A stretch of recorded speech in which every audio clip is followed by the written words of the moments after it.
Hi everyone, स्वागत है आपका मेरे YouTube channel physics solution point पर। आज मैं वैद्युत चालन चैप्टर नंबर 5 की चौथी वीडियो बना रहा हूं, अपलोड करूंगा इसको। इससे पहले मैंने 3 वीडियो अपने चैनल पर अपलोड कर चुका हूं। यदि आप चैनल पर नए हैं तो please go to my playlist. उस पे आप इस चैप्टर वैद्युत चालन के नाम से एक प्लेलिस्ट बनी हुई है, उसके अंदर जितनी वीडियोस हैं वो सारी इंक्लूड की गई हैं। उसका एक कैटलॉग है रोल 1, 2, 3 के नाम से। आप उस पर आप इसको देख सकते हैं, जज कर सकते हैं। आज हमारा टॉपिक है, मैं आपका वेलकम करता हूं आज के नए टॉपिक, विशिष्ट प्रतिरोध या प्रतिरोधकता, और इसको अंग्रेजी में बोलते हैं रेजिस्टिविटी या specific resistance of the conductor. देखिए होता क्या है, जब हम किसी चालक के अंदर धारा प्रवाहित करते हैं तो हमें मालूम है कि चालक के प्रत्येक बिंदु पर वैद्युत क्षेत्र उत्पन्न हो जाता है। तो चालक जैसे ही इसके अंदर धारा बहती है तो चालक के किसी बिंदु पर वैद्युत क्षेत्र और धारा घनत्व का अनुपात उस चालक के पदार्थ का क्या कहलाता है, विशिष्ट प्रतिरोध कहलाता है। इसे रो से व्यक्त करते हैं। मैंने इसका स्टेटमेंट दिया है। जब किसी चालक तार में धारा बहती है तो चालक तार के भीतर किसी बिंदु पर वैद्युत क्षेत्र कैपिटल ई तथा धारा घनत्व जे के अनुपात को चालक का विशिष्ट प्रतिरोध या प्रतिरोधकता कहते हैं। इसे रो से व्यक्त करते हैं। याद रखिए, चालक का विशिष्ट प्रतिरोध पदार्थ का विशिष्ट गुण है। ये पदार्थ का गुण होता है, अर्थात इसका मतलब ये है, ये चालक के आकार अर्थात उसकी लंबाई उसके क्षेत्रफल पर निर्भर नहीं करेगा। रो से डिनोट करते हैं। रो इज इक्वल टू क्या होता है, E by J. Is that clear? देखिए, हम इसका फार्मूला फाइंड करना चाहते हैं in terms of the resistance of the conductor. किसी चालक के प्रतिरोध की टर्म में अगर विशिष्ट प्रतिरोध का फार्मूला ज्ञात किया जाए तो उसे हम किस प्रकार से फाइंड करते हैं। हम यहाँ कंसिडर करते हैं, मान लेते हैं कि यदि चालक तार की लंबाई स्मॉल एल और प्रस्थ काट कैपिटल ए हो तो अकॉर्डिंग टू डेफिनेशन ऑफ धारा घनत्व की परिभाषा से जे बराबर क्या होगा, I upon A. This is the first equation.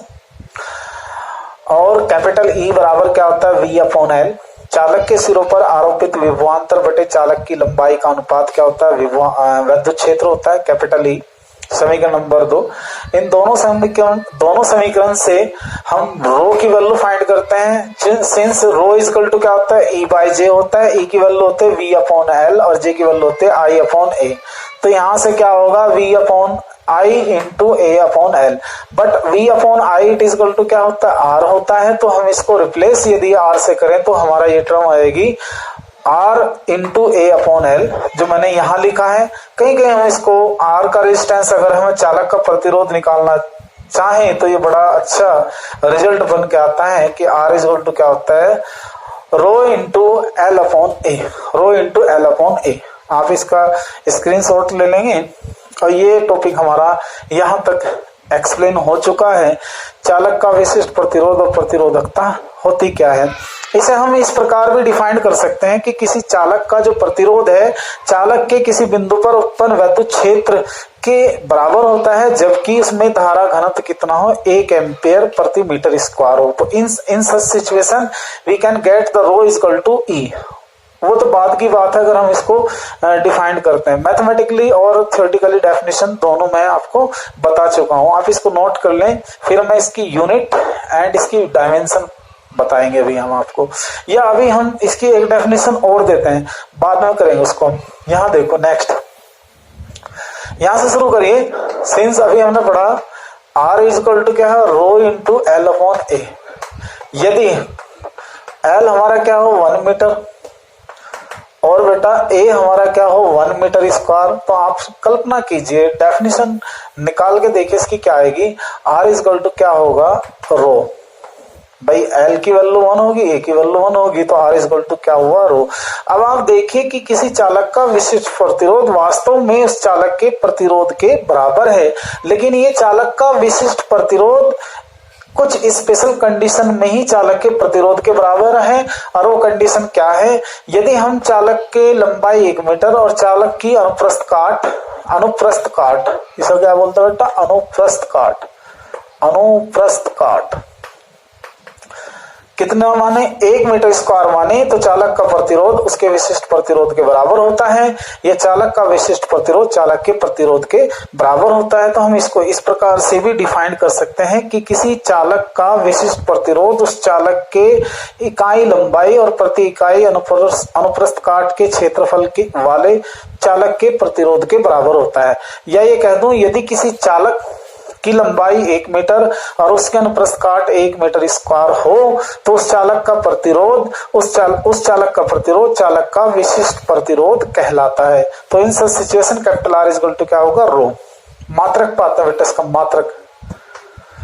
मात्रक यूनिट, इसका मात्रक होता है बेटा ओम मीटर। क्या मात्रक होता है, ओम मीटर। डायमेंशन निकाल लेंगे इसकी, वीमा निकाल लेंगे बेटा, वीमा भी निकालते हैं हम लोग। वीमा देखिए, वीमा निकालने के लिए चूंकि मात्रक क्या है, इसका मात्रक है ओम मीटर, ऐसे बेटा। अब ओम का मात्रक वो फार्मूला होगा, ओम किसको बोल लेंगे, वोल्ट पर एम्पियर को, ये मीटर एज इट इज होगा। अब वोल्ट किसको बोल लेंगे, उसे बोल लेंगे जूल पर coulomb multiply ampere multiply meter. अब जूल की जो डायमेंशन होगी वो होगी ml square T minus two divide by coulomb क्या होगा 80, एम्पियर कितना होगा A, मीटर होगा ये L। अब इसको थोड़ा सा सोल्व कीजिएगा ऐसे, ऊपर ले जाइएगा ml स्क्वायर टी की पावर -3, A स्क्वायर ऊपर जाएगा तो माइनस का ये, तो ये बेटा हमारा डायमेंशन आ जाएगा। डायमेंशनल फार्मूला है ये, किसका वाला, विशिष्ट प्रतिरोध या प्रतिरोधकता का। आप नोट कर ले इसको।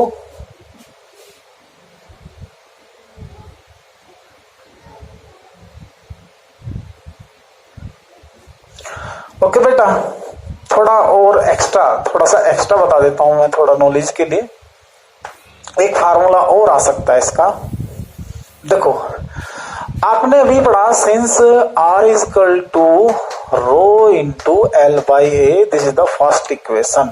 ओके, एक बेटा हमने ओम के नियम में जो वीडियो नंबर 2 में मैंने डेरिवेशन कराया था, उपपत्ति या proof of Ohm's law with the help of अनुगमन वेग, तो वहां पे हमने ये पढ़ा था since R is equal to हमारा होता है ml upon NE square A tau. तो ये समीकरण नंबर 2 आ गई। अगर हम एक संबंध निकालना चाहते हैं सरांतिकाल टो की टर्म में, तो समीकरण 1 और 2 से पहली और दूसरी से आप देखो बेटा, rho L upon A ml divided by NE square A tau. बेटा जो जिससे कैंसिल हो सकता है तो कर दीजिए, L से L कटेगा, A से A कटेगा, बचेगा क्या sorry, rho is equal to M upon NE square tau. तो ये भी इसका फार्मूला है। यहां देखिएगा M चालक के अंदर मुक्त इलेक्ट्रॉन का द्रव्यमान है, स्मॉल n मुक्त इलेक्ट्रॉनों की संख्या है, स्मॉल e चालक के इलेक्ट्रॉन का आवेश है, तो मुक्त इलेक्ट्रॉन का श्रांतिकाल है। तो दिए गए चालक के लिए जो है, दिए गए चालक के लिए M, N, E ये क्या होंगे, सब नियतांक होंगे बेटा, ये नियतांक होंगे। अर्थात इसका मीनिंग क्या हुआ, जब ये सारे नियतांक होंगे तो रो समानुपाती 1/2। इसका अर्थ ये हुआ कि किसी भी चालक के पदार्थ का विशिष्ट प्रतिरोध उस पदार्थ के अंदर मुक्त इलेक्ट्रॉनों के श्रांतिकाल के व्युत्क्रमानुपाती होता है। इससे ये पता चलता है, क्योंकि श्रांतिकाल किस पर डिपेंड करता है, ताप पर निर्भर करता है। तो किसी चालक का विशिष्ट प्रतिरोध चालक के पदार्थ और ताप पर निर्भर करता है। इसे आप समझ लीजिएगा, नोट कर लेंगे इसको।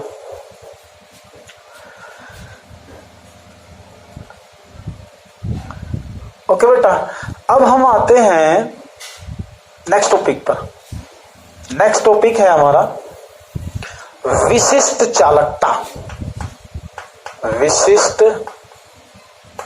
चालकता, विशिष्ट चालकता, जिसे अंग्रेजी में बोलते हैं स्पेसिफिक कंडक्टेंस, डिनोट करते हैं इसे सिग्मा से। स्पेसिफिक कंडक्टेंस विशिष्ट चालकता। यहां बता दें किसी चालक के विशिष्ट प्रतिरोध के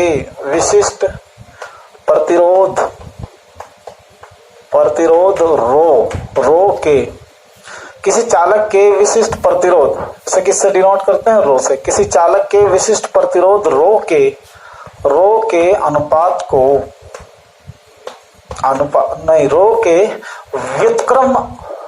व्युत्क्रम को, इनवर्स को चालक की विशिष्ट चालकता कहते हैं। चालक की विशिष्ट चालकता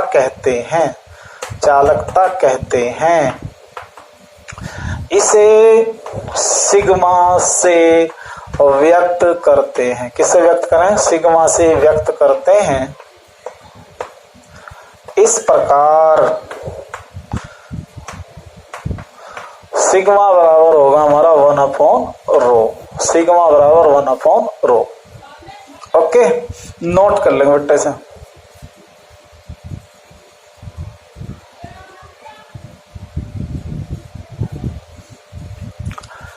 मात्रक लिखे बेटा इसका, मात्रक लिखिए इसका मात्रक होगा 1/ओम मीटर। इसे हम लिख सकते हैं MHO/मीटर, या MHO को हम लिख सकते हैं ओम इनवर्स अपॉन मीटर, और ओम इनवर्स को हम लिख सकते हैं साइमन/मीटर। ये इसका बेटा होता है डायमेंशनल फार्मूला। नोट कर लें आप।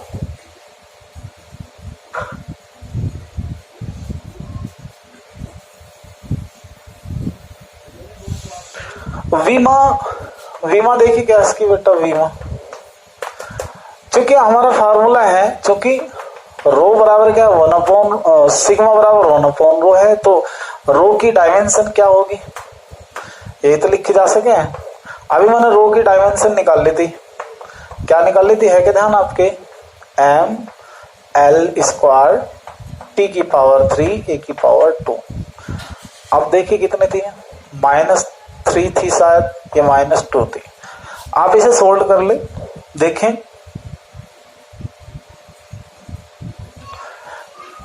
क्यूब था ये बेटा, यहां से क्यूब। तो ऊपर ले जाओ, इसकी डायमेंशन क्या आएगी? M इनवर्स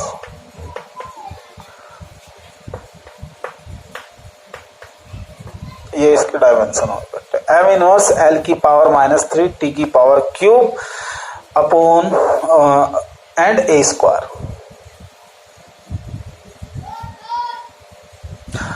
ओके, आप चाहे तो इसका स्क्रीनशॉट लें या वीडियो रोक के आप समझ ले से एक बार। नेक्स्ट टॉपिक स्टार्ट करते हैं बेटा, इसी से रिलेटेड चल रहा है सब कुछ। अभी टॉपिक का नाम है प्रतिरोधकता पर ताप का प्रभाव। प्रतिरोधकता पर ताप का प्रभाव। प्रतिरोधकता पर ताप का प्रभाव, ये टॉपिक करेंगे अभी। अब हम नए टॉपिक पर आते हैं, प्रतिरोधकता से ही रिलेटेड है। हम ये देखना चाहते हैं कि प्रतिरोधकता पर, किसी चालक की प्रतिरोधकता या विशिष्ट प्रतिरोध पर ताप का क्या प्रभाव पड़ता है। तो सबसे पहले हम बड़ा सिंपल से एक फार्मूला लिखते हैं मैथमेटिकली। हमने पढ़ा सिंस एज, हमने जानते हैं, जैसे अब तक हमने जाना एज वी नो दैट कि रो हमारा किसके इक्वल होता था? M/, मैंने एक फार्मूला ये भी कराया था n²2। बेटा गौर से देखो, सिंस हियर M,N,E चालक के लिए, जो चालक जिसके लिए हमने विशिष्ट प्रतिरोध डिफाइंड किया, चालक के लिए क्या है? These are all constant. चालक के लिए क्या है बेटा? नियतांक है। चालक के लिए नियतांक है, तो इसका मतलब हुआ कि जब ये चालक के लिए नियतांक होगा तो रो समानुपाती क्या होगा? टो। रो समानुपाती क्या होता है, टो। बट हम ये जानते हैं, आप ये जानते हैं कि टो व्युत्क्रमानुपाती क्या होता है, ताप। वेयर, जहां टी क्या है, केल्विन ताप है। कैसा ताप है बेटा, केल्विन ताप है, ताप है। मुक्त इलेक्ट्रॉन का जो अनुगमन वेग होता है वो ताप पे भी निर्भर करता है, और मुक्त इलेक्ट्रॉनों का जो श्रांति काल होता है वो ताप पर निर्भर करता है।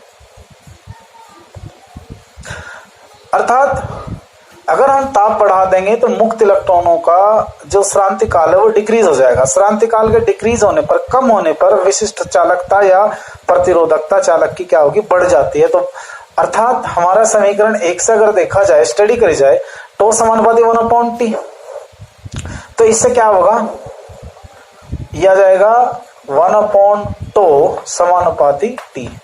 तो यहां लिखेंगे बाई इक्वेशन फर्स्ट इक्वेशन क्या कहती है, रो समानुपाती T। इसका अर्थ हुआ कि अर्थात ताप बढ़ा दीजिए, ताप बढ़ने पर चालक की क्या होगी बता, प्रतिरोधकता बढ़ेगी, प्रतिरोधकता बढ़ जाती है, प्रतिरोधकता बढ़ जाती है।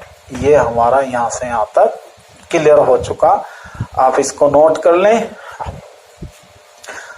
अभी इसमें एक टर्म और जोड़ेंगे हम, छोटी सी बेटा, प्रतिरोधकता बढ़ जाती है। ओके, अब नेक्स्ट बढ़ते हैं, यहां से एक फार्मूला और बनाते हैं। यहां मान लेंगे यदि 0 डिग्री सेल्सियस तथा स्मॉल t डिग्री सेल्सियस पर चालक की प्रतिरोधकता क्या बेटा, रो 0, रो टी है, तब रो टी ताप पर किसी चालक की प्रतिरोधकता हम इस फार्मूले से ज्ञात कर सकते हैं। इस फार्मूले से हम इसकी वैल्यू निकाल सकते हैं। अगर हम इस इक्वेशन का ग्राफ खींचें रो और किसके बीच बेटा, ताप के बीच, तो ये ग्राफ ऐसे आएगा, ऐसे। और ये किसके लिए है, धातु के लिए है, धातु के लिए प्रतिरोधकता और ताप के बीच ग्राफ खींचते हैं। ये हमने मान लीजिए तांबे के लिए खींचा है, तो इसका ग्राफ इस प्रकार से आएगा। ये थोड़ा यहां से शुरू होगा, 0 से स्टार्ट नहीं होगा, क्योंकि रो नोट की वैल्यू यहाँ पे कुछ ना कुछ अवश्य होगी। आप इसे नोट कर ले बेटे।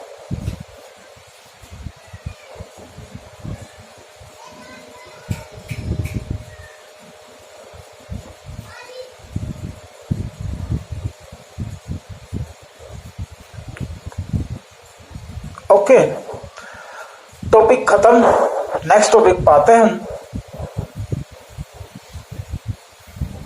नेक्स्ट टॉपिक है, अब हम इफेक्ट देखते हैं ताप का। प्रतिरोध पर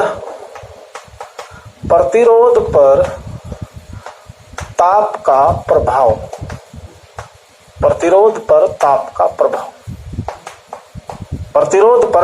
प्रभाव। अब देखिए, अलग अलग चालकों के लिए प्रतिरोध पर ताप का अलग अलग प्रभाव होता है। तो हम स्टडी करते हैं सबसे पहले चालक के लिए। नंबर 1, चालक के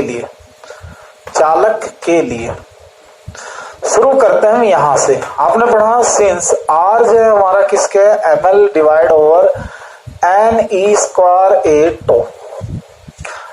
अभी मैं जिक्र कर रहा था, अभी थोड़ी देर पहले हमने बताया द्रव्यमान m, चालक के लिए नियतांक, n की वैल्यू नियतांक, E की वैल्यू नियतांक, A की वैल्यू भी नियत रहेगी, स्मॉल l की वैल्यू भी नियत रहेगी। तो ओनली इससे क्या बचा कि चालक का प्रतिरोध भी बेसिकली किसके समानुपाती होता है, टो के। और चूंकि हमने पढ़ा है टो श्रांतिकाल व्युत्क्रमानुपाती है केल्विन ताप के, या इससे हम ये दिखा सकते हैं कि 1/टो समानुपाती क्या होगा, किसके बेटा, टी के। इसे फर्स्ट इक्वेशन कह दें।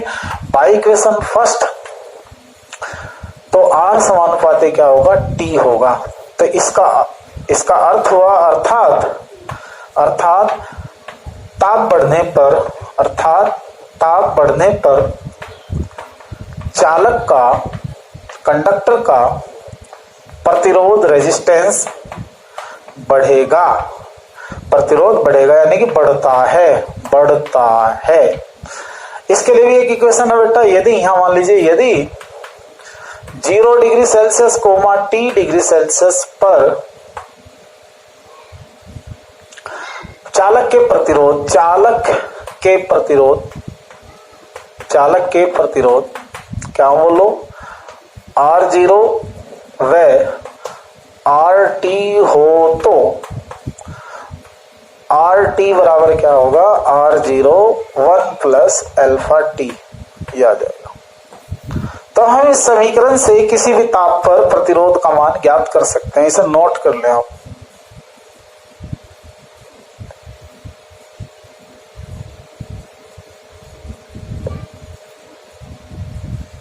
ओके बेटा, स्क्रीनशॉट ले लीजिएगा, मैं अभी इसके एक दो फार्मूले और बताऊंगा, याद रखिएगा उन्हें।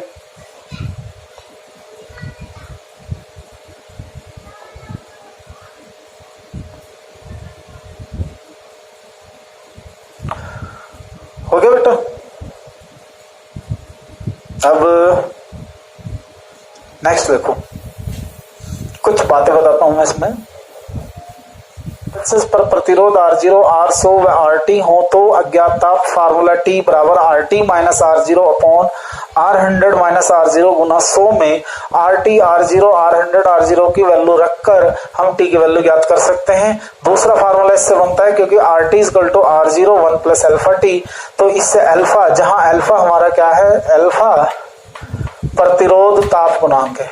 अल्फा क्या बेटा, प्रतिरोध ताप गुणांक है, ओके।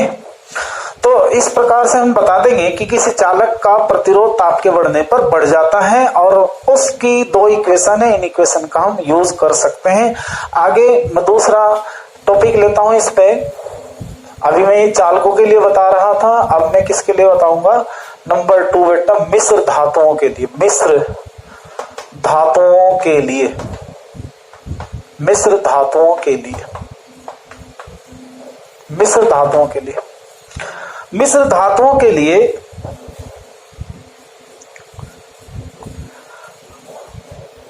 ताप बढ़ाने पर मिश्र धातुओं का प्रतिरोध चालकों की अपेक्षा कम बढ़ता है, धीरे धीरे बढ़ता है। चालकों की अपेक्षा क्या होगा बेटा, धीरे धीरे बढ़ेगा। और इसके लिए ये हम अगर ग्राफ खींचे मिश्र धातुओं के लिए तो हमारा ये ग्राफ आता है, ये हमारा प्रतिरोध आ जाएगा RT और ये हमारा होगा तापमान, और इसको यहां से यहां तक आप दिखा सकते हैं R0। ये किसके लिए बेटा, मिश्र धातुओं के लिए, मिश्र धातुओं के लिए। तो जानकारी दे रहा हूं बस मैं आपको कि मिश्र धातुओं का जो प्रतिरोध है, क्योंकि इनकी प्रतिरोधकता बहुत अधिक होती है, प्रतिरोधकता बहुत अधिक होगी तो उस सिचुएशन में अधिक ताप पर ही इनका प्रतिरोध चेंज होगा, और वो भी लगभग नगण्य सा ही होता है। ओके बेटा,